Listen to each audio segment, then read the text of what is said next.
the internet physically looks like in 2020 rather than in 2000. Oh, no. Uh-oh. This is gonna get sad. This is gonna get really sad.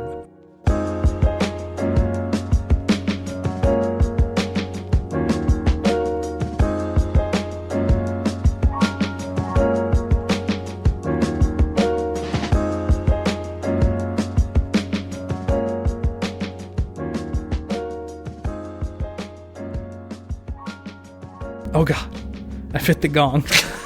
Really did sound like a gong out there. Here, hold on. Let's try it again. Ooh. The podcast has begun.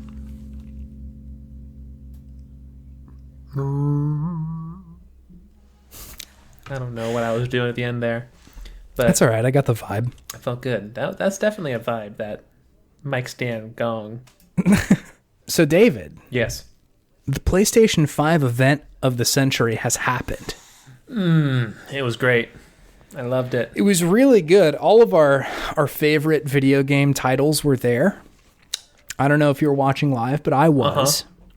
I wasn't watching live. I was at work, unfortunately. I was watching live, and I was really happy to see the return of a lot of my favorite games that I haven't heard of in a long time. Okay, yeah. What do we got? My very favorite one, Angry Greek Fighting Man, is back.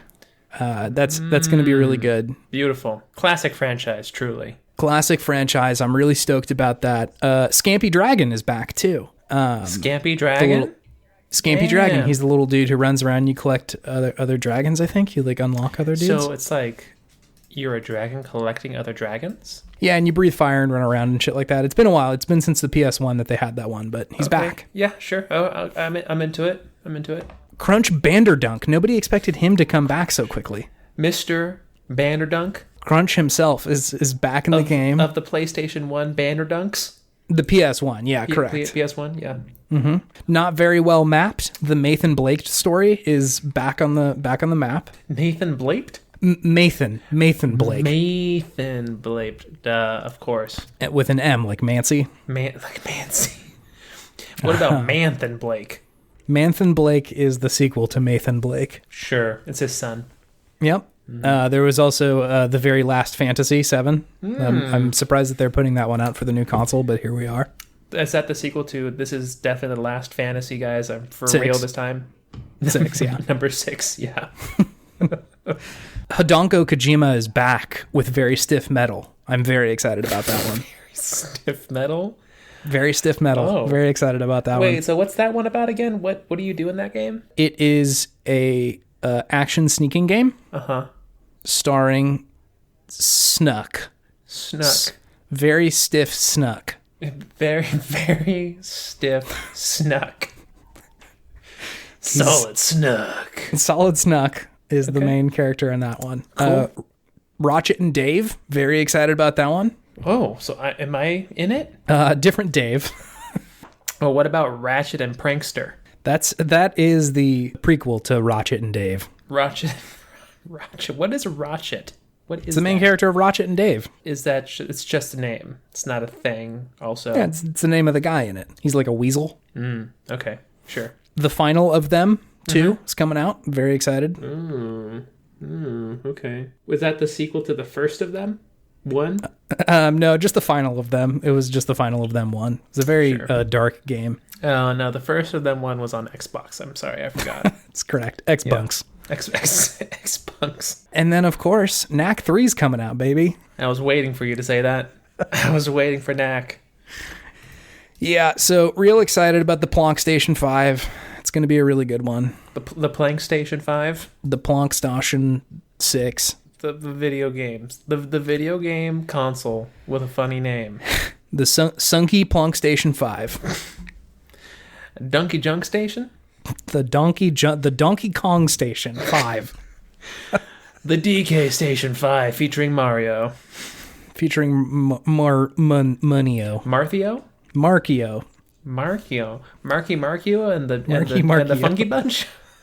It's the Markio brothers. Marky Mark plays both of them. I was texting some friends about this, and they did mention that they didn't see any of these games, so I'm wondering what live stream they were watching. But I'm excited for the PlayStation 5. Yeah, I think so. They didn't get the expert gamer secret link that was sent out to all expert gamers. Yeah, all the core gamers got the link. There's only a few of us in the world, so they show us the really good stuff. So have you played any Vumpio bombs? I can't do this anymore. I can't do Vumpio bombs. I can't do Plonk Stontion. I'm talking about video games. Oh, okay. We can talk about This that is too. That's video fine. games, okay?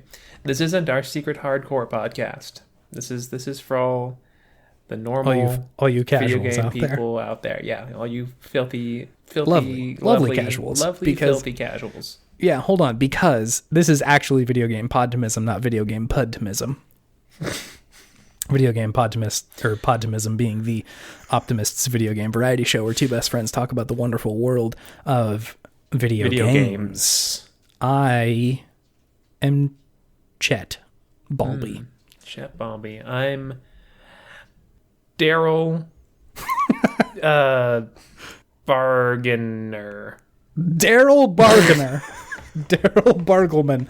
He's here to hunt for bargains and That's talk me? about Vampio dongs. I am a bargainer. I am a bargain hunter. So you're not wrong there. I'm Chase. He's David. Have you been playing video games, David? I have. Tell me about those, please. Let's see. Well, first of all, still been playing Divinity. Okay. Working through it. Working through my relationship issues through it. It's great. Do you feel like you are getting any closer to the end of that game, or is it still just kind of wide open? I feel like I got at least another like 20 or so hours in it. Dang, you've already put in what, like 60, 70? 75 Dang, from what I saw no, last you're in night. it. Yeah, we're deep in. That is a role-playing game. Yeah, and apparently there's a free DLC coming out soon. So probably once everything's done, if we're still feeling it, we could just keep on going. Keep this train rolling, baby. Keep this train rolling, baby. What else have I been playing? I have been playing both of the free PlayStation games this month. I have no idea what they are. Do you want to guess? Crunch, Banderdunk, and Ratchet and Dave 5. No, those are pretty old games. They wouldn't do that to you. It's true. No, it's Siren of Djibouti, Okay. World Dunk 2, and... I have no idea what that is. and Sun Skirmish 2. Yeah, nothing. I got neither of those. No idea what those are. It's Call of Duty World War 2 and Star Wars Battlefront 2. Sun Skirmish. I should have got that. Sun Skirmish, come on. Which one are you playing more of right now? I played maybe like 20 minutes of Call of Duty World War 2, and I was just like, it's the same shit as everything else, just World War 2 Call of Duty, themed. baby. So I got really tired of it very quickly. Yep. Yeah. Although it was great for a laugh when Josh Duhamel of early mid 2000s movie fame came out of nowhere as like the angry hard ass sergeant in the game. Oh yeah, he is, isn't he? Yeah. And it's just like a photorealistic version of him in the game. And he's just being just a dick at first. Yeah, he's like kind of a bad guy in this one. Is he really? I mean, you play not a bad guy, but he's making decisions that are leading your troop into bad situations. Sure. Did you play this one? I did. Is it kind of old? It's like 3 or 4 years old now. Yeah, I'd guess it came out in like 2018. Okay. I just couldn't stop laughing when I saw him. It's a little ridiculous. It was out of nowhere. And I'm just like, this guy's done nothing for like 15 years, I don't think, since like maybe Transformers 7 or some shit. Where he's just like, oh yeah, he's in this movie too, I forgot, kind of character. Yep. So that was really funny. He just comes out of nowhere, just pissed off. Yep. And then I've been playing Star Wars Battlefront 2 much more, though. That's actually, is this good? I haven't touched it at all. You know, with all the hate and anger that was justified with microtransactions online, the game's actually pretty fun. It controls pretty well. It has an actual, like, single-player storyline, which is, you know, not amazing, but it's fun to go through it. The controls are pretty tight. You get to be a bunch of different heroes, and then you unlock a bunch of heroes in the beginning, and you just go and play as. I haven't really touched the online because I have to make an EA account to do that, and I'm just like, I don't really want EA to have my email address. Just the sheer logistics of having to like, okay, now I got to put in an email on PlayStation. Yeah. Let me try a password. Oh, that one's not good enough. It's like, oh, I already have registered this email. Fuck.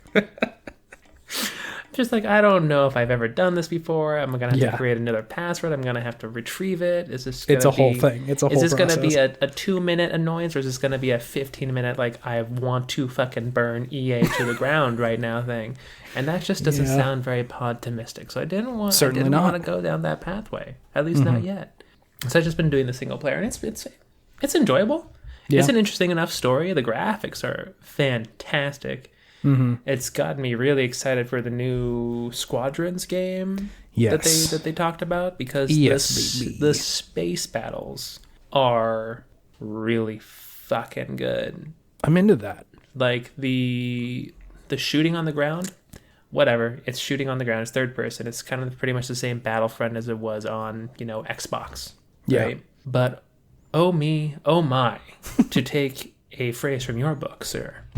I was in a TIE fighter, and I shot down some rebel scum, and they were, like, right in front of me, and I couldn't turn out away quick enough, and I just, like, fucking action heroed through the explosion to the other side, and it was just, like, engulfed in flames and flying parts and shit, and I was like, damn, that's immersive AF, because I was in the cockpit mode.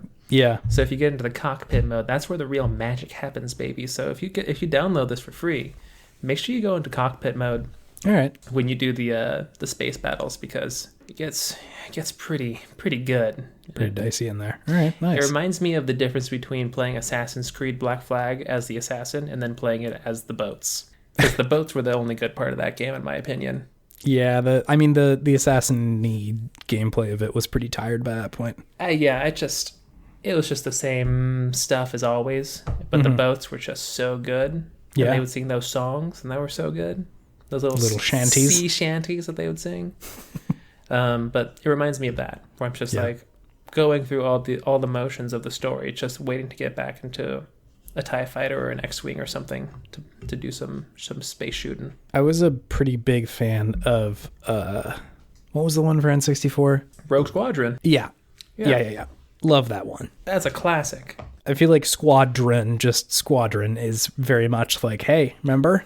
Oh yeah, and they're definitely alluding to it, which makes me pretty excited. Yeah. But it just reminded me of how much I enjoy kind of like an immersive dogfighting game, like space or like a aerial combat. Yeah. And how there really hasn't been a good one. No, in a long not time. for a little while. What was the oh God, what was the name of the game that was like a World War II era dogfighting game for like Xbox or something? Secrets Over Normandy? There was Secret Weapons Over Normandy, but this is a different game than I'm thinking of. You're thinking of a different game? Because the only World War II fighter I remember from PS2 era was Secrets Over Normandy. Yeah, which was pretty good if I remember correctly. That was a fun one. I enjoyed it. You're thinking of Crimson Skies? That wasn't World War II though. Oh, you're right. Crimson Skies was its own thing. Yes, it was. It was like steampunky kind of. Yeah, that was real good. That is the game I'm thinking of, was Crimson Skies. Crimson Skies was great. Pretty good. Why doesn't Nintendo just take Crimson Skies and put Star Fox on it? I know, man. Why can't we have that in our lives? I'm so hungry for a good Star Fox game. I feel like they could just knock it out of the park. I know. They just can't really nail it. Like, I don't know what it is. I mean, there hasn't been a good one since like 64. I guess Adventures, if you're counting that, but that's like it's a Zelda game. It doesn't count. Right, was it good though? I never played that one. I think it was pretty good. I remember enjoying it. It spawned a lot of Rule 34, that's for sure. Yes, it did. Hey, all the kids out there, do not Google search Rule 34, okay? All the kids already know what the fuck Rule 34 is. Do they? Or are you just grim, as you would say, Chase Alban? I am very grim, and you should look up what happened in Star Fox Adventure. This is bad. Bad. Space boobs. Space boobs. Not just. I'm not going any far. I'm not going any farther. I'm stopping this. If I take one more step, Mr. Frodo, I'll be in the shittiest joke I've ever seen. Pretty much. pretty much. Yeah. Are those all the video games you're playing? Yeah, that's everything. That's cool. Everything. Also, I'm hype. Just another aside. I'm hype AF for Spider-Man Miles Morales. Oh yeah, no. On the real, that game looks very good. I was very excited with what they were doing with Miles in the most recent Spider-Man game, and I'm pretty glad they're giving him his own thing because man, it's gonna be great. It's gonna be good. I'm looking forward to it, and I'm looking forward to the second Spider-Man game where hopefully you get to play as both of them, and they're gonna do some Spider-Men stuff. Oh man, can you please give me some fucking co-op with one of each Spider dudes? I'd be into it. May I tell you about my video game consumption? Please. I got a couple. I got a weird bunch this week. Okay. I have 1, Phoenix Wright, Ace Attorney. The original? Yes. Whoa. Because it came out on Switch. I'm playing it on Switch. The remaster, of course. How original, Chase. You know how it be. Cool. Is it good? Yeah, it's fun. I had when was this? Probably a decade ago. I'd gotten a weird hacked cartridge for DS that allowed you to download ROMs and put them on an SD card that went in the cartridge so you could kind of play DS games. It was weird. It was a lot of work to... DS games playing it on what? On the DS, they were just you would download them rather than buy them. God, that's so complicated, but yeah, sure. It was a long road to walk, but I was also very broke and had $0, and so I was like, I would rather pay for this weird thing and get a bunch of games. Mm-hmm. And Ace Attorney was one of them at the time, so I was playing it about a decade ago. Cool. Still pretty fun. It's a very strange game. I don't know where they came up with the idea for this, but it's pretty fun. A lot of it plays out kind of like a visual novel, kind of just talking to people and wandering around, but the actual attorneying parts are all good. They're all fun. Sure. Very anime though. Lots of anime things happening. Of course. So there's that one. It's fine. I'm also playing Mario Tennis Aces. Oh, is that good? So far so good for me. It's about as much enjoyment as I get out of any Mario sport game, which is this seems to be pretty fun. Maybe crack it open with somebody else. I played with M. We played doubles the other day, and that was pretty fun for, an hour or so. Sure. One of my now, can you do an actual tennis whole tennis match? Because that's what I've heard about this game is that it doesn't do an actual whole tennis match. I don't know where you're going for 3 sets, best of 3, and you do different games and you go through the whole thing. Maybe I'm misremembering, but I feel like that's exactly what we did. Because I've read something that said you couldn't do that, and that's what I really want from a Mario Tennis game. Because one of my greatest memories of college was playing Mario Tennis on the N64 with Jose. Shout out Jose if you're out there. And just playing some Mario Tennis hard against really hard computers. It was a great time. Yeah, I feel like you can do that. I may need to look that up so I'm not misspeaking, but I feel like that's exactly what I've been doing is playing sets of 3. Okay. But yeah, it's pretty fun. I really, really like in any Mario games where they try very hard to work the video game into the narrative of what's happening. Donkey Kong shows up and he's like, "Urgh!" And Toad's like, oh, Donkey Kong is saying that we have to beat him in tennis for him to let us through this jungle. So sounds reasonable. Sounds legit. It's why do they have to get through the jungle in the first place? You have to go collect 5 Power Stones to beat Wario and Waluigi, who have found a very old and ancient evil tennis racket. Really? Yes. That's pretty good. That's a great premise. All of the conceit of the game is just tennis is the entire world here now. Mm-hmm. Everybody plays tennis. It's delectable. It's very nice. I'll eat that stuff up. All right. And the final game that I've been playing this week, I dipped my toes into Valorant. That's the squad shooter game? That is Riot Games' squad shooter game. Riot Games, better known as making games for babies. Games for babies, yeah, correct. Okay, got it. But I decided to give it a try, see if I could play some baby games. Sure. I am not cut out for this fucking game, man. What's wrong? I'm not good at this shit at all. Really? It is very much Counter-Strike. Like, ooh, the mechanics of it are very Counter-Strikey. Like, the way the game is structured is usually like there are enemies trying to plant a spike, not a bomb, but a spike. It does explode though. And you are on one team trying to stop them from doing that. You buy weapons at the beginning of any given round, and you gain more like credits given your performance in the previous round. It is, well, how do they describe it? Time to kill is like a phrase in some of these video games. Like Halo has a very high time to kill. Like you start getting shot, and then you've got some time before you can like whip around and maybe, you know, stop the fight and maybe come out on top. Yeah. Call of Duty's time to kill is it's a lot lower than Halo, but you're in it pretty quick. Valorant's time to kill is very, very small, and you have to wait for quite a while to get back into the game. So, like Counter-Strike, it's very much like Counter-Strike. Okay. What this leads to is very precise and intense gameplay. Like, you got to be real good at shooting from across the map and notice a dude a split second before he notices you and shoot him in the head, because he's going to shoot you in the head too. Damn. Everybody's playing with mouse and keyboard. Everybody's very accurate. Okay. I'm bad at this fucking game, man. I can't shoot people for shit. I don't know where to stand. I don't know where to be. I barely know how to use like the one hero that I decided to try and use. I'm not fucking good at this. I'm a filthy casual, dude. I can't handle it. I don't have my precious controller to help me. Yeah, dude, you got to get good at the M and G. It's, oh my God. It's so learning hard. curve. It's so deeply difficult. You got to get a pro gaming mouse like I have. Check it out. Oh, wow. A true gamer mouse. I've never been particularly good at Counter-Strike either, so it's kind of no surprise to me that this game is not quite my bag. I like Overwatch because it allows people who are not Twitch shooters to still engage with the game. Sure. There are still quite a few characters that don't rely on you being able to shoot really well to make Overwatch fun, right? Like, really any of the tanks, you don't need to be very good. Most of the support and healers, you don't have to be very shooty.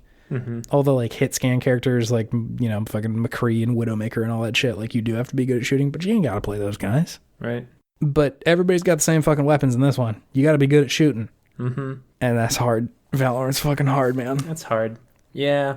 I remember going to LAN parties at James Kelly's house. Shout out James Kelly. He listens to this.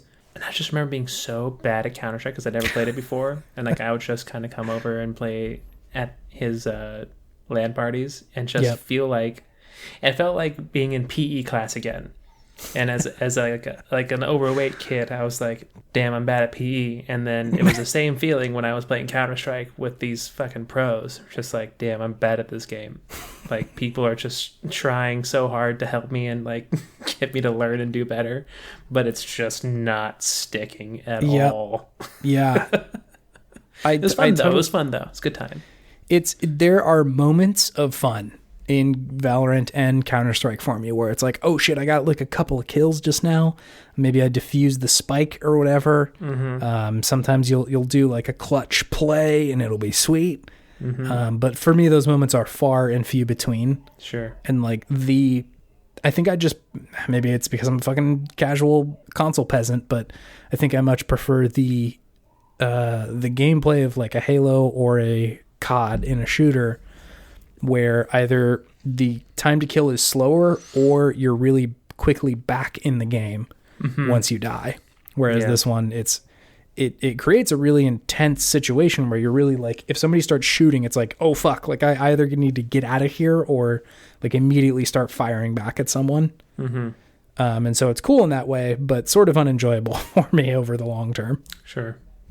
Understandable. But all this aside, I would love to talk about a podtimistic thing of my week. Sure, let's hear it. It's this fucking PS5 reveal event, man. It's so deeply video games, this whole thing. Totally. All the like weird quirks of these videos that they've put together. Like that holographic cat, and then there's the cat thing that like going into space with the kid, and just games that like I'm like, this game is never coming out. This is definitely we're launching the console and this game will never be released. Yeah. The fact that like all the people who were talking were rendered in a PS5 were fucking crazy. So strange. Right, it's just wild. Just this very unsettling feeling. Just it's so video games that they release the form factor of the thing. And like when they revealed what the PS5 looks like, right? It's so few other things have that, right? Like cars, I guess. Like here's the new version of the car this year.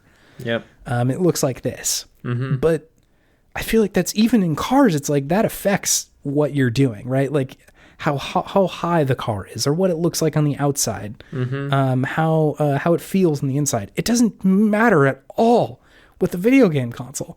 It's true. Yeah, like I couldn't describe to you what my PlayStation looks like. It just sits in the box of my TV thing, and I put video games in it and play those. Yep. Like I interact with the controller much more. You never interact with the console, really. Yeah, like if it has a button that I can turn it on with, then it'll be an improvement over the PlayStation 5 or 4. But it's so strange. It's all so very deeply video games, and in the COVID times, it's a welcome reprieve to kind of feel like, oh, that was kind of E3 for a second there.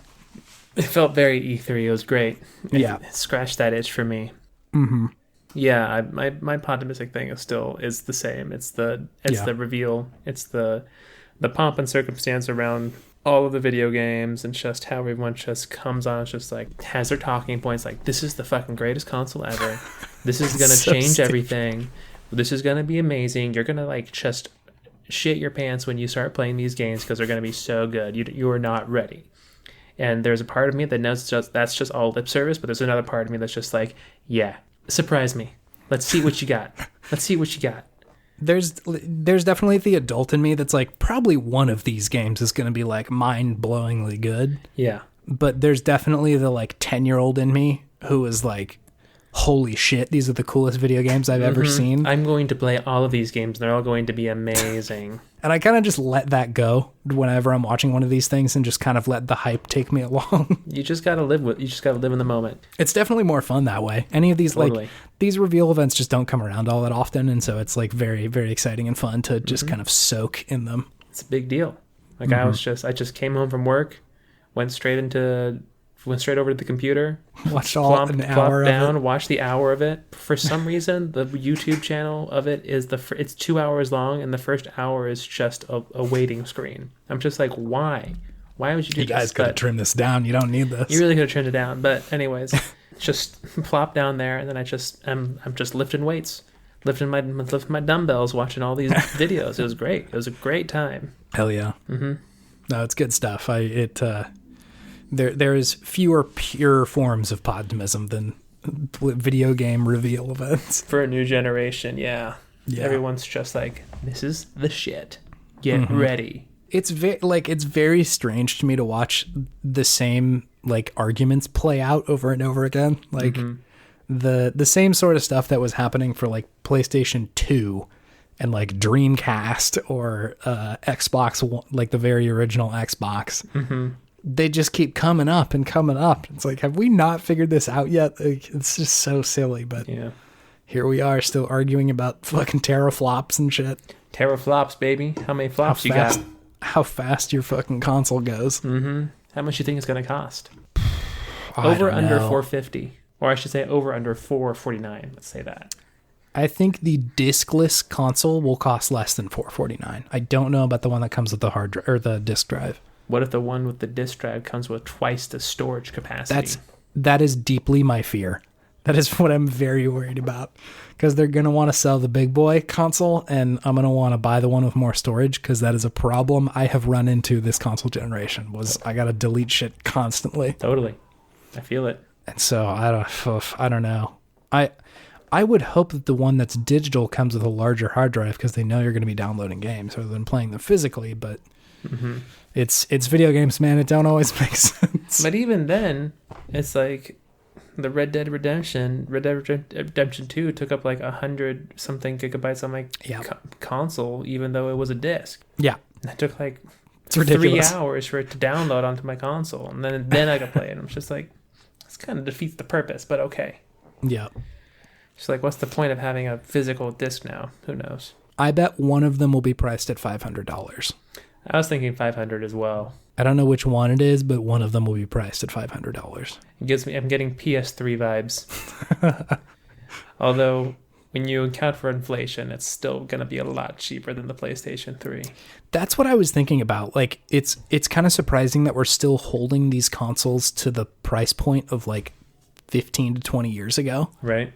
A PlayStation 2 at the cost of $300 in 2000 in 2020 with inflation would be about $450. Okay, that's not crazy. I feel like $450 is not an unfair price. No, I feel like it's going to be around there. Yeah. Give or take $50. I think the PlayStation 4 was $400. It was, yeah. Which was also 7 years ago, so like... That was 7 years ago. Before our bones start crumbling in our skin, would you like to move on to the next thing? Yeah, sounds good. Great.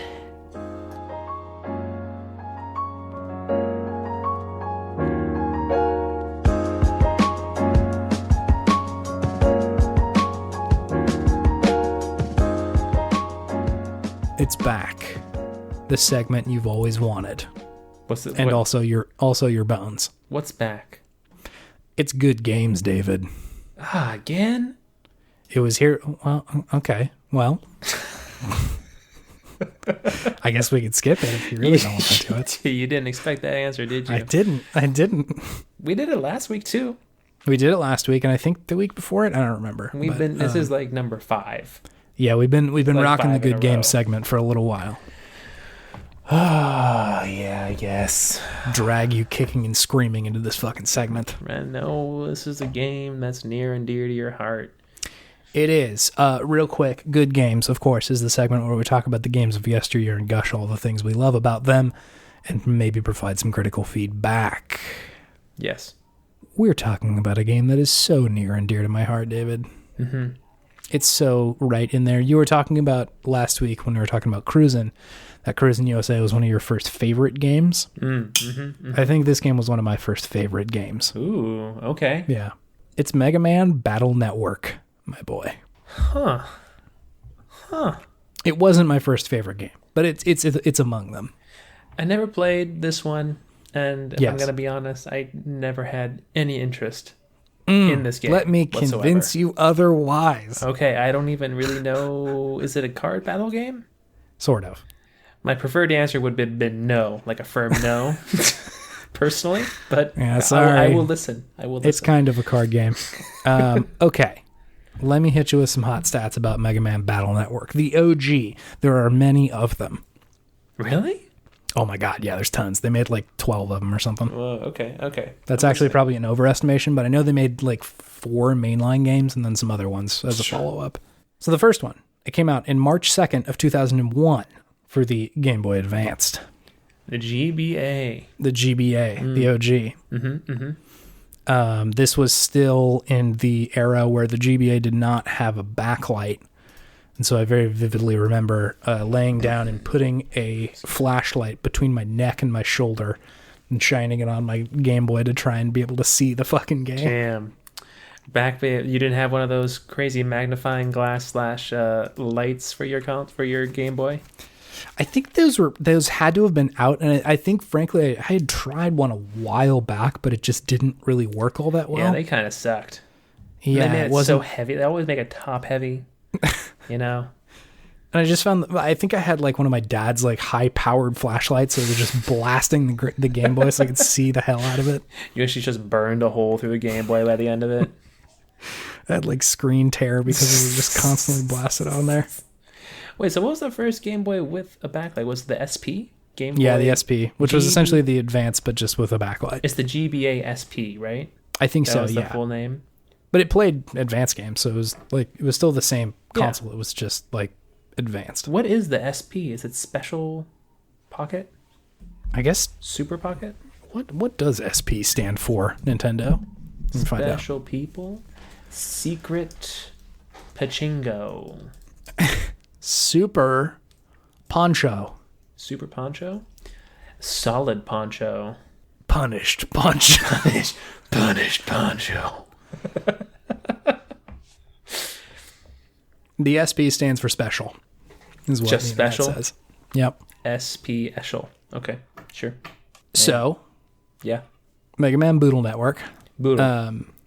It is a kind of adventure game that plays out like there's an overworld and a internet world that you can wander around. Mm-hmm. And the combat system, it's like kind of an RPG sort of thing. It plays out on like a 6x3 grid that combines both active and turn-based combat. So you have pretty much full control in combat at any given moment over like where you're moving. So you can move around all the time because there'll be shit coming at you. And so you kind of have to like navigate the board. The board itself is split up into like two halves. And so you have the left three, like 6x3 in the, or 3x3, and the person on the right has the other 3x3. And so you're kind of just like moving around against each other. And there's like meters that charge up over time that allow you to use special attacks and shit like that. Mm-hmm. The special attacks are these like chips that you find throughout the course of the game that let you do other stuff. And in Mega Man fashion, like if you beat someone, you get kind of their like chip power or whatever. Mm-hmm. And that's pretty much the whole concept of the game. So you're actively, continuously moving your character. Yep. And then you, on a grid, can you get like right next to other characters? Is it like a 9x9 grid? How big is it? 6x3. So the left 3x3 is yours. The right 3x3 is the other one. So you can get like right up in front of each other, but you can't cross onto each other's side of the board. Okay. I feel like there was some mechanics surrounding like being able to take over parts of their board, but that was like sort of it's complicating the already kind of complicated discussion of it. Sure. Okay. You play in this one as Lan Hikari from AC/DC Town. AC/DC Town? Really? I'm guessing they're more just referring to like electricity as opposed to the alternating band? current. Yeah. Not Hell's Bells version. That'd be tight if it was the band, though. And this is all the music was AC/DC. Let me just pop back a little bit and mention that the Wikipedia lists the developer of this game as Capcom, which makes quite a few games, whereas Moby Games list it as Capcom Production Studio 2. I don't really know if that's accurate or if they've just divvied up the games. However, they did list the other games that this studio made, all of which I liked quite a bit. They were all the Mega Man Battle Network games. Sure. All the Onimusha games. Onimusha. Haven't heard of that one in a long time. Oh, yeah. Do you remember Shadow of Rome, the PlayStation 2 game? Oh, is that like a hack and slash? Yeah. Okay, yeah. And for whatever reason, Moby Game lists Mega Man Legends as a game that they developed. But that was a PlayStation 1 game, and they listed it as coming out in 2015, which is... I don't think that's accurate. Did they do a remaster? That's kind of what I'm imagining, but I didn't hear about it because I would have played that. You would have heard about it. I would have gotten in on that, yeah. I know, maybe you missed it. Maybe you missed it. It didn't come out on the Switch, so you don't know. Yeah, I don't care, baby. If it ain't on Switch, don't talk to me.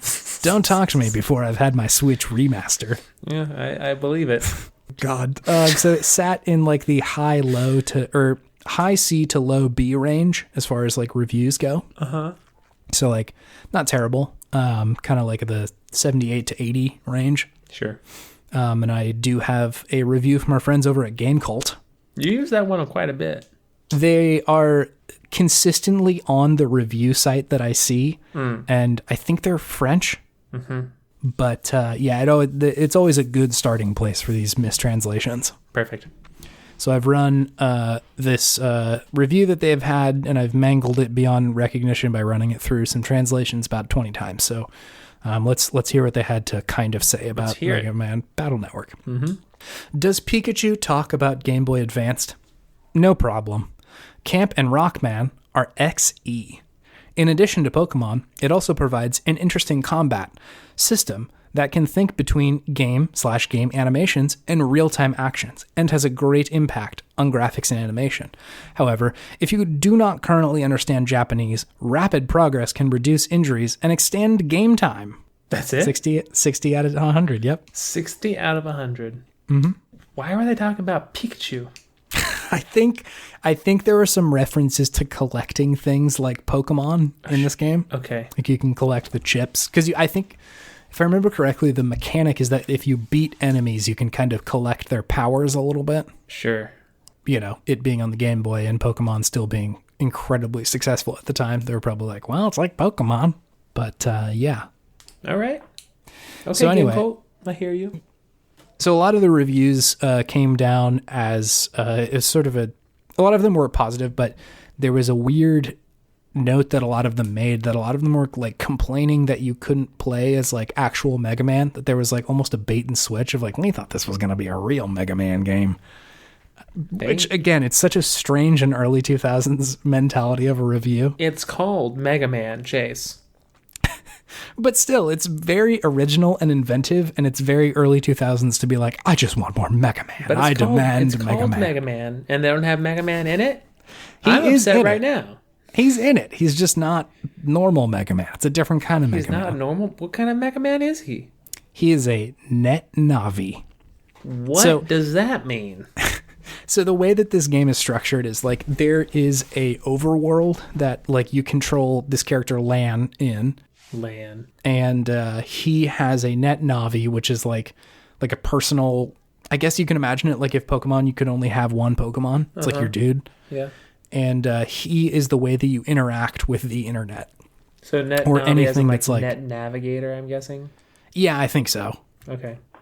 And I think I guess I'm jumping ahead here a little bit, but something that made this game really cool was that there were all these spots in the real world where you could like jack into other electronics and like go explore the physical space that was like rendered inside of them. So like the obvious one and right is like you jack into your computer and you can go on the internet and there's like a huge space in there for you to wander around and do shit in. But to me, what made it really cool was that there were all sorts of places other than that you could like go into physically and control Mega Man in. So if it's like, what does the inside of a toaster look like? You can go figure that out. Or like, the bus station like navigation thing is broken, so the buses aren't coming. We need to fix that. And so you go in there and beat some dudes or some viruses who are fucking it up. And like, what was the weirdest thing you could go into? If I remember correctly, there was just a bunch of weird like dumpsters and like I said, toasters and like inanimate objects that dumpsters. Yeah, it's odd, but it's essentially in like a future where like everything is connected to the internet, kind of, or at least has some amount of AI in it. Everything is smart, as they say nowadays. Yeah, but as a result, there's like characters in there who represent the artificial intelligence of a certain thing. And it's just so enjoyable to go talk to them and be like, what does this toaster have to say to me? What does the toaster have to say to you? It was just like stupid shit. It doesn't matter. It's like, I toast things. It's my only probably, purpose. Like, legitimately. And so, like, in thinking about this game and reflecting on it, it reminds me a lot of Persona in the way that there is a real tangible world in the video game, but there's also this like alternate space. Subworld. Kind of, yeah, that has an effect on the real world, but like you're kind of the only one tuned into it, really. Sure. Because like all the other kids in the game have the ability to do this, but rarely do the adults really get in there all that much. And so there's like this like alternate like fantasy world that exists. And God, for whatever reason, it created this sense of place that was like phenomenal at the time for like a Game Boy game. I don't know why, like. It was surprising that happened on such a tiny little console on a tiny little game, but they managed to do it pretty well. Sure. Okay. That sounds pretty interesting. So yeah, I was hugely into that, especially because like I like the Persona games for the same reason that the games themselves they're rooted in such a physical space that it makes living in them and being in them feel really grounded and real. I should give one of those a go one of these days. One of those Persona games. Yeah, Persona 4 just came out on PC. You could probably give that one a whack. What does Persona 4 Golden mean? Does that just mean it's the PC version? Yeah, I think so. It's like the re-released version. Is that one good? Is it as good as Persona 5? I haven't played it. My first one was Persona 5, but from the people who play Persona a ton, they say 4 is the better of the two. And I like Persona 5 quite a bit. Okay. What else was cool about it? I'm in the gushing segment right now. I can feel it. Yeah. The combat system was pretty inventive. Like for a GBA and for 2001, like pretty good. Melding turn-based and active combat was fairly novel. And especially in the way that they did, where it's like kind of rooted in this card-based thing that you have to like draw a deck around before you go into combat. Mm-hmm. Again, pretty inventive, pretty original. And again, we always give points for originality here. Sure do. And to that end, the characters and story I thought were pretty good. It's not asking huge fucking philosophical questions or anything. Philosophical. I've had some vino. Here we are. It wasn't asking huge questions, but the way that it told the story, like everything was sort of part of this like larger arc, rather than just like something happens, you have to go beat the big bad guy. Like there's a lot of dialogue and a lot of talking and like different places that you went to that like maybe you never come back to or something like that. It's just part of the story. So it was cool. I liked that a lot. Cool. Okay. Yeah. What could it have done better? If I remember correctly, there was quite a bit of repetition. Like sounds about right. I remember walking through the same hallways in the internet quite a bit. Like there wasn't a way to like fast travel very easily or very quickly. And so like, sure. I think if I tried to play it now, that would be a hard sell. Just because like I feel like games have really narrowed down the amount of repetition and monotony that you have to go through in a game. Most of them are pretty good about giving you fast travel, or you know, you get to the end of a level and they're like, okay, we have to go back to town, and then you just sort of like go to a black screen and you're in town again, rather than like having to run all the fucking way back there. So yeah, the speed of the game I think definitely could have been improved there. I'm pretty sure they had random encounters. Not your cup of tea. Not my bag all the time. Like, so when I replayed a bunch of those Final Fantasies last year, like 7 and 9 and all that, a bunch of them had the option to speed up battle or the game itself, or turn off random encounters. Really? Which is so useful. How does turning off random encounters work? You don't run into bad guys. So how do you level up then? Yes. So that's like an integral part. That's like baked into the game as like something you need to do. Yep, that's correct. So like usually what ends up happening is or at least when I was playing them, I would turn them off for parts where I had already been, or like parts where like the guys are way below my level and I don't want to have to fight them. Or maybe new places where I should be fighting guys, and then just get to one spot that's near a save point and just beat guys up for half an hour until I'm like up to snuff. There's also ways to just like give yourself kind of unlimited health, and every now and then if I got to a boss that was particularly fucked, I would just do that. You just give yourself unlimited health? Yep. How? What is like... It's just a button. You just press a button. You just press a button, you're just like, I can't die now. My ultimate gauge is totally charged, and I'm doing a ton of damage. Okay, sure. It made the process of playing JRPGs so nice. Take out all the grindy bullshit, and this is a fun game. Pretty much, like, I didn't have to do all the nonsense, and I think that's probably pretty true of Megaman as well. Like, I would love to play this game now, and like in the way that Persona does, right? Like it's enjoyable to go wander around that world, and Persona has kind of random encounters, but not really. Like the bad guys are in the space, and so you can avoid them if you want to.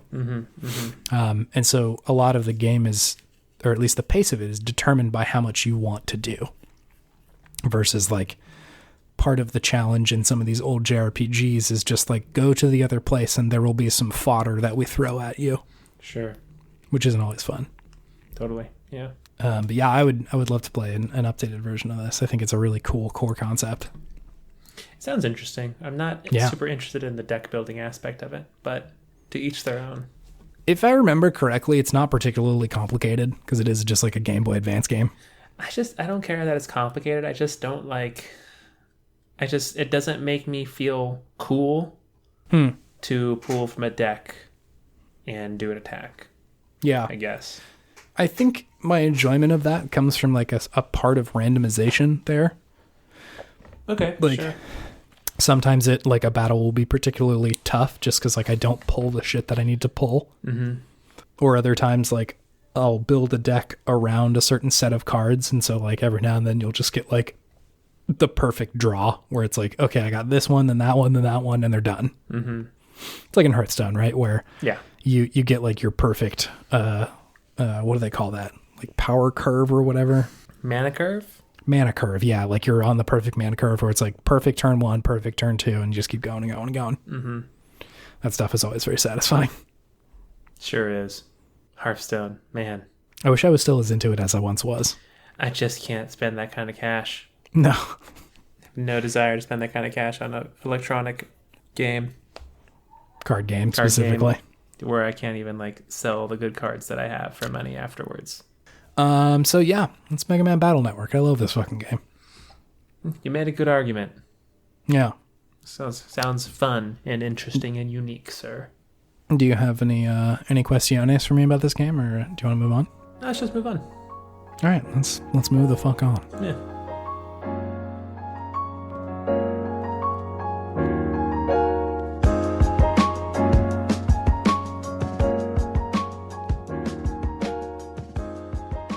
So I had an idea.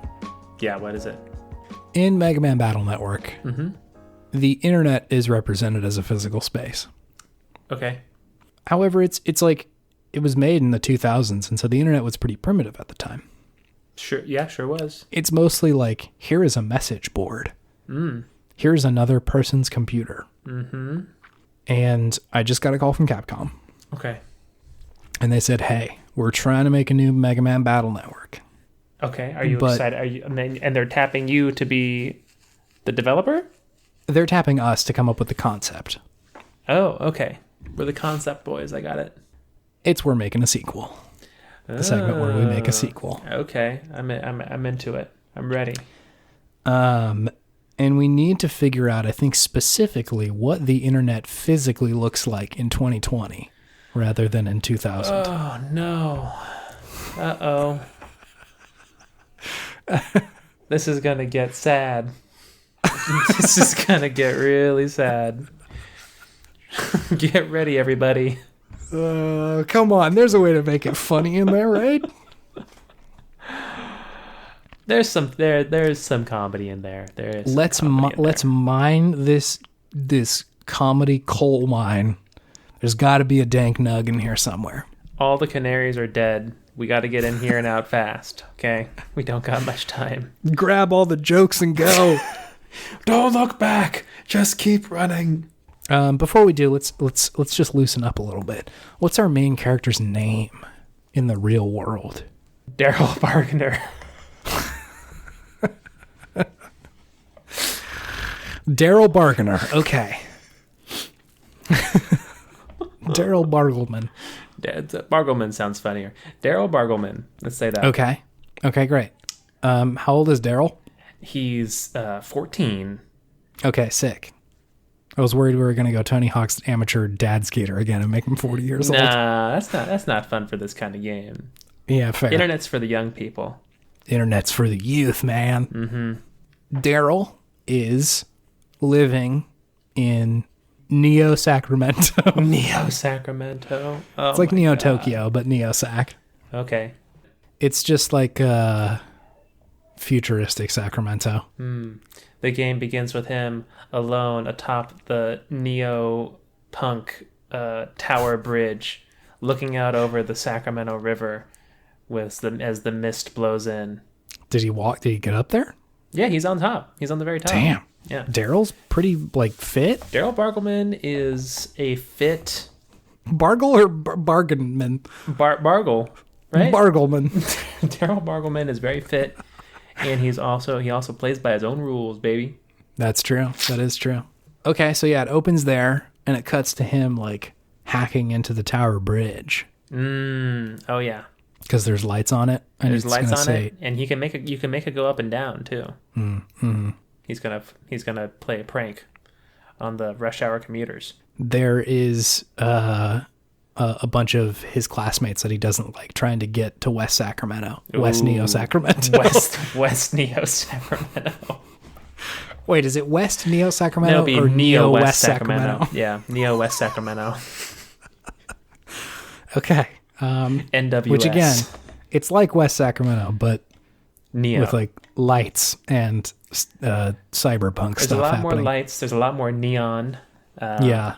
There's A lot of mohawks. A lot of mohawks. A lot of trench coats. Mm-hmm. But colorful trench coats that aren't like creepy, but more like kind of cool.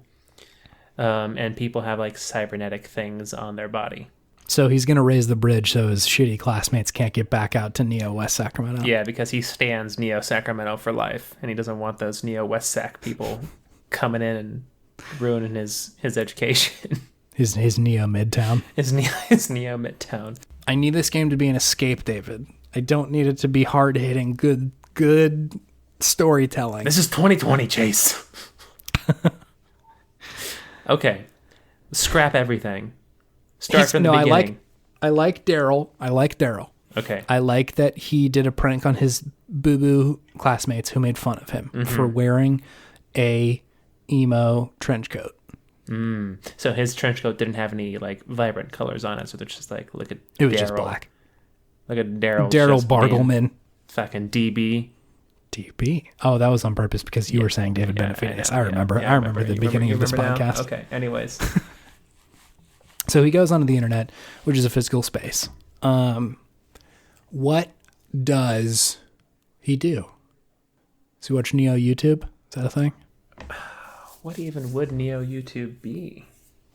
I mean, it's a physical space, so I'd imagine it's just a lot of people screaming at you at once. It's just how he's been watching DIY videos on how to make an emo trench coat. How to take your dad's old regular Neo trench coat and make it emo Neo trench coat. Neo emo trench coat. That's good. I like that. But again, it's just a dude telling him how to do that. It's just a guy who shows up in front of him. Or his net Navi. Wait. We haven't established what his net Navi is. We haven't figured that out. I know it's Megaman, but we got to like figure out what the deal is there. Okay. His net Navi is Chase Albee. I thought you'd never ask. I wish I had a Megaman like theme song to play, but I kind of don't. You want to be his net Navi? I'll be his net Navi. It's just me, the man Chase Albee. That's how you introduce yourself in the game. It's Hello. me, the man, Chase Albee. Chase Albee. I'm just like in a world of like digital characters. I'm just a dude-looking dude on the internet. A dude-looking dude. That's if you go into the pause menu and then look at your bio. That's what it says. Chase Albee is a dude-ass looking dude. Dude-ass looking dude who's just on the internet. That's nice.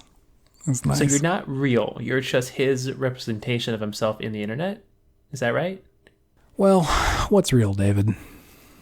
Eyebrow cock. I see that, but this is my question about the game. Daryl isn't in the game, but he looks like you. Is that right? Daryl is his own person. So he's also in the game. Daryl he's also in the internet at the same time. No. Whenever he hacks and jacks into the internet, he becomes you. He looks at his Game Boy Advanced, which controls me in the internet. Which is how the video game works. Okay. I get it now. Sorry, that was really sassy. That's okay. I get what you're didn't need to be that sassy, but we're here, and I did it. It's all good. So let's keep going. Okay. So you're his net Navi. I'm his net Navi. Mega Chase. Mega Man Battle Chut.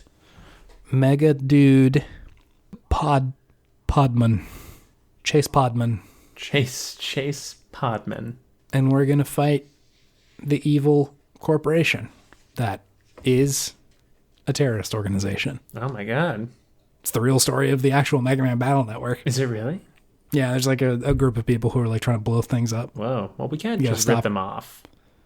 Huh? We can't just rip them off, though. Okay. I've got nothing. You have absolutely nothing. I've got nothing. What else? What other bad guys are there? The Neo West Sacramento people. Okay, but are they actual bad guys? I mean, they could be. I feel like they're like the high school bad guys where they're like bad people, but put under pressure. They would rise to a higher calling. Just want to say, what other bad guys are there? Why am I having a hard time remembering what a single bad guy is? I mean, there's just so many in the world today. So do we want to do something serious or something silly? I guess is the question as to who the bad guy should be. Serious enough that it feels weighty in the game, but silly enough that it doesn't make the mind collapse under the sad.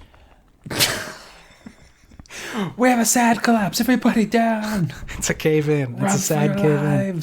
It could be a corrupt politician. No, that's too real. It could be a what is a bad guy that doesn't really exist right now? There's so many that do. I'm looking for one that doesn't. The world is 20XX. Tom Hanks and Keanu Reeves have formed an evil alliance. What are they going to do? They're going to make people feel bad about themselves. Oh my God. Okay. How are they doing this? Why are they doing this? Is this a worldwide issue? Yeah. Internet versions of Tom Hanks and Keanu will run up to people on the internet and be like, I don't like your net Navi. He stinks. Whoa. Yeah. Damn. Okay. So you got to stop Keanu Hanks. Keanu Hanks. What the shit are you saying? Keanu?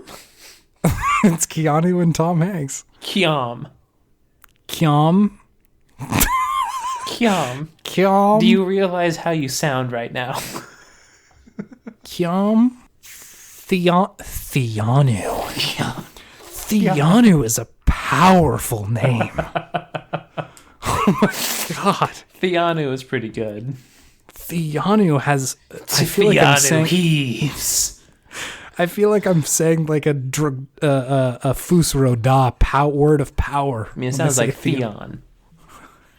But Theanu. Yeah. I feel like there's biceps on that one. Theanu ranks. Theanu ranks. Or Heaves. Heaves. Heaves sounds like an evil character, so I'm more into that. You can call me Mr. Heaves. Mr. Heaves.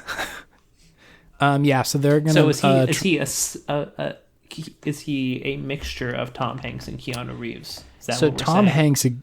Tom Hanks exists in the real life, in the real world, and he was trying to make Keanu his net Navi, but in a twist of science, he fused with Keanu, and so he is neither wholly in our world or wholly in their world, and he is one person. So he is. Can he be like? Should it be Keanu's body with Tom Hanks's face, or Tom Hanks's body with Keanu's face? It's tough. I mean, Tom Hanks definitely is like kind of rocking like the old dad bod now. Yeah, he's like not out of shape, but he's an older dude. But I feel like the physical presence of Keanu's body as like John Wick mixed with Tom Hanks's genial, smiling jolly kindness face is a kind of a scary combination, because he'll talk to you and like make you like him, but then he'll just like murder your ass. Yeah, he's got the physical intimidation factor. Physical intimidation factor plus all that charisma. Tough. And yeah, I think that's it. Okay. Theanu is born. Theanu Heaves. So he's going around making people feel bad on the internet, and you have to go solve that problem. Okay. So you're going to think it's people in Neo West Sacramento that are causing the online problems. Not to be confused with West Sacramento. Yeah, which is a lovely place. Lovely place. Yeah, it's great. Housing prices, fairly affordable. Houses are pretty nice. Mm-hmm. Neo West Sacramento, a total shithole though. Total dump. Awful place. Yeah, so he's going to go solve that. And that's the whole game. We did it.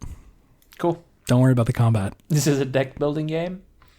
It's a deck building game. Is it a deck building game of compliments? Yes. It is like Grifflands, the game that I am now playing. That's also a roguelike deck building game where you do exactly that. You make a deck full of compliments?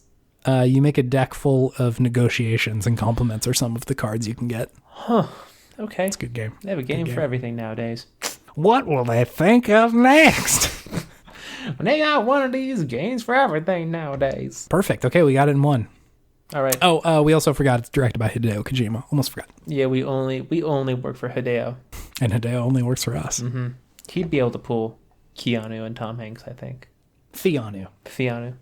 It's the one person. Are we gonna fuse them in real life too for this performance? Yeah. It's an ARG. Okay, sounds about right. Sounds about right.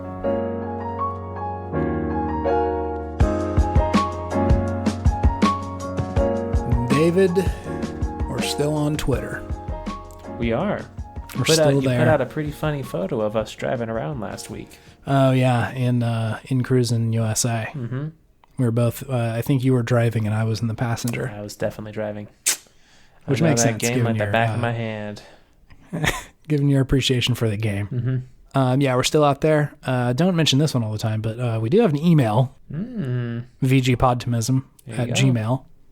It's there if you want to send us an email for whatever reason. Send us a funny meme. You could be mean to us if you want, I guess. That may just go in the trash, but it's an option available to you. It sure is. Donate to Black Lives Matter still. Yeah. Do that. Yeah, keep going. Hang out in the Chaz. Which is a thing. In the Chaz. Have you been to the Chaz? I have not been to the Chaz. Emily Alice has been to the Chaz. Okay. Is it like a good thing?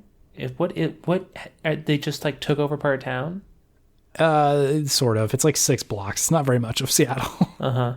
The reports about this are wildly overblown. It's not very much of the city. Sure. Yeah, I mean, again, I don't think, like, they've made pretty clear they're not like an occupying force. They're just like protesting still. It's just sort of permanent right now. Okay. The police left and they're like, what? Okay, well, maybe we do instead. The police just left? There's like a precinct office over there in Capitol Hill, and they were like protesting, and I can't remember who gave the order, but somebody was like, hey, we should just fucking leave, and so they left. Interesting reaction. Yeah, I think like they had thrown some like flashbangs and they had gassed a couple times, and so like the backlash was getting pretty heavy, so they're like, what if we just don't? And I'm, all things considered, I'm glad the protest didn't like explode after that in Capitol Hill. Like they're mostly just like putting on concerts and saying like do good stuff and watching documentaries. Cool. It's not all terrible. Yeah. I think there's some demands about like what it's going to take for them to leave. I don't know that they're going to get all those, but hopefully they'll get some. Mm-hmm. Specifically the ones around, ensuring black folks aren't killed at a higher rate than, just aren't killed. How about that one? There you go. That's a pretty good one. Easy peasy. Easy. Jeez. Or so you would hope. Going back into the sad minds here. We're dipping back in. Don't make me go. What else? Sometimes you gotta look into the sad minds to seek through them to a brighter future. Damn, I didn't even ask for fucking video game wisdom. You just plopped that out. That wasn't even video game wisdom, baby. Okay, all right. Okay, that was just life wisdom. Then let's do this. Do you have any video game wisdom? No, I use up all my wisdom with what I just said. Fuck. Dang it. Sometimes all you gotta tapped out over here. Sometimes you gotta fuse a Keanu and a Tom Hanks together to make an even greater being. Yeah, that is true. That's what they say. That's all I got. That's all. Nobody's talking about it, but that's what they say. That's not even wisdom. That's just something we talked about already. That's okay. Sometimes we take those. Yeah. Sometimes I'm just tapped out. That's okay. It's podtimistic for it to be okay. I spent too long in the sad chasm. Well, let's end with something we haven't done in a while. Okay. And just shout out Garen. We've been really bad about our Garen shout-outs recently. We've been letting him down deeply. I'm sorry, Garen. This is your outro. This episode will be called the Garen shout-out episode. Or maybe something else. Or that's Chase's decision. I'm voting for Garen shout-out episode. Come on, man, Derick. I'm putting the political pressure on. Oh God. Barglemen is just so hard not to put in the title. Hey, do what you do, man. We had Crunch Bandercromp in this one too. Bunch Bandercromp. I think it was Bandercoot. Crunch Bancherdunk was the one I wrote down. Bancherdunk. You wrote all those down? I wrote those down because I wasn't going to be able to come up with them on the spot. I was pretty impressed. I was like, wow, he just keeps going. I got nothing. Yeah, sorry, I'd done 5 minutes of prep work knowing the intro I was going to do. I know who you are. Anyway, shouts out Garen. Shouts out Garen, forever and always. Forever and always.